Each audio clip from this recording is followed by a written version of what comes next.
Good morning, guys. How y'all doing today? How y'all feeling? How's everything going with you? You already know, on my way to work. Have y'all starting that goal list? Like, what's going on with that? Like, find out what your passion is? Like, what's up? Like, you ain't letting me know nothing, you know? Alright, so since last night, this morning, actually, when I tell y'all that me and God be speaking, we be having these conversations over and over because I don't know about you, but y'all ever know that little girl off of Looney Tunes, and she was like, why? I'm that little girl. Let me tell you something. That's why I be telling people, he is not offended by your questions, because for all my life, I promise you, I've been asking why. And he always reveals to me and gives me confirmation on certain things that, that I need to know. But as you can see by the title, Picture Perfect. A couple of weeks ago, I talked about letting go of the ideal of perfectness. But I want to talk today about, where does it stem from? Where does your idea of perfectness stem from?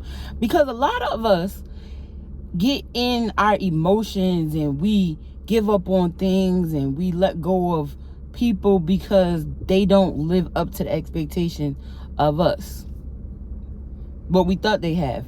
But on all actuality, when you really think about it, we don't live up to our own expectations of us.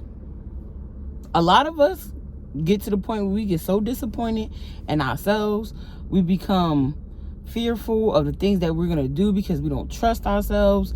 We don't think that we are amazing or attractive or smart, or we can actually do certain things, because we don't live up to the expectation of what we have defined it as perfectness.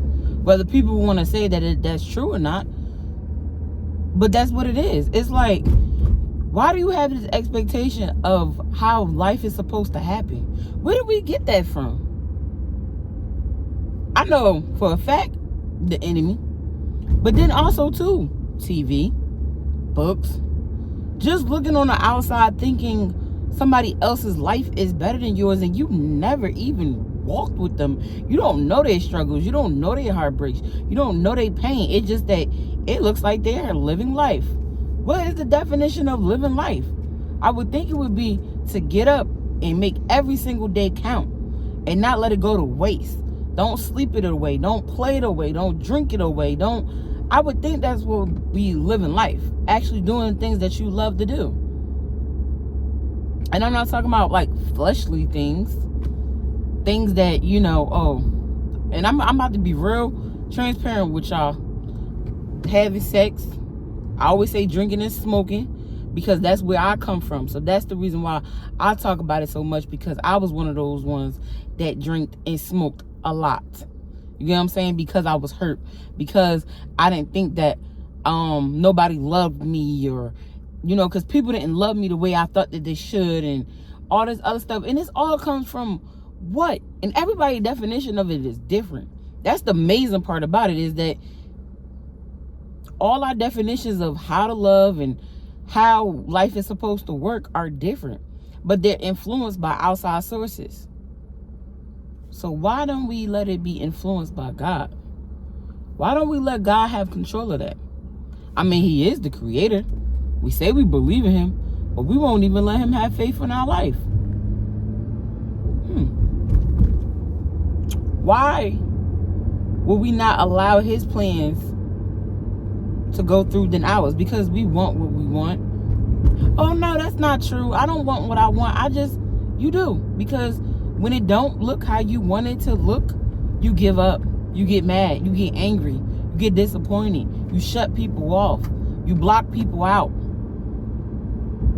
And I ain't talking about the people that, are actually, those ones. Y'all know which ones I'm talking about. I'm talking about the ones that make mistakes. I know a lot of people that literally keep tallies of what people do. And the only reason why I could talk about this is because I was also one of them too. But when I talk to people, I'm like, so you're keeping a track of how many times they did something? That's not love. Sorry. Because you want them to live up to the expectation of your picture perfect idea, which doesn't make sense because you don't even live up to that. But you know what you can live up to? What God created you to do. But you don't want to do that, right? We don't want to do that. We want to do whatever we want to do. No rules, no stipulations. We want everything to work out how we feel like it should work out.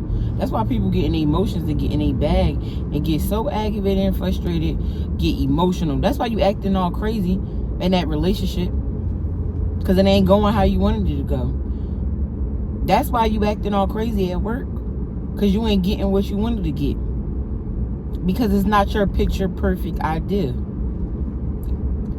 Life don't work like that. And a lot of times, it don't need to work like that. We need some growth. We need some structure. We need some discipline. Honestly, and years ago, I would have been right along with this whole thought, like thinking people should be this way and I should walk this way. And ever since y'all, I gotta be fully transparent. Ever since I've allowed myself to give myself to Christ and allow him to do the works, when I tell you the inside of me, I don't have that anger, that hostility, and I get disappointed, don't get me wrong, and I get frustrated and I get annoyed, but I'm not so quick to cut people off, or I'm not so quick to, all right, well, you know what? I'm tired of this. Like, is that you? Because I know that for sure that was me. And you might not be on a level of a 10, but you might be on a level of a 5. And that's still a lot.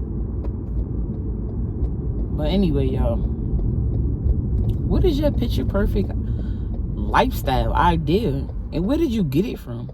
Did you get it from social media? Did you get it from a movie?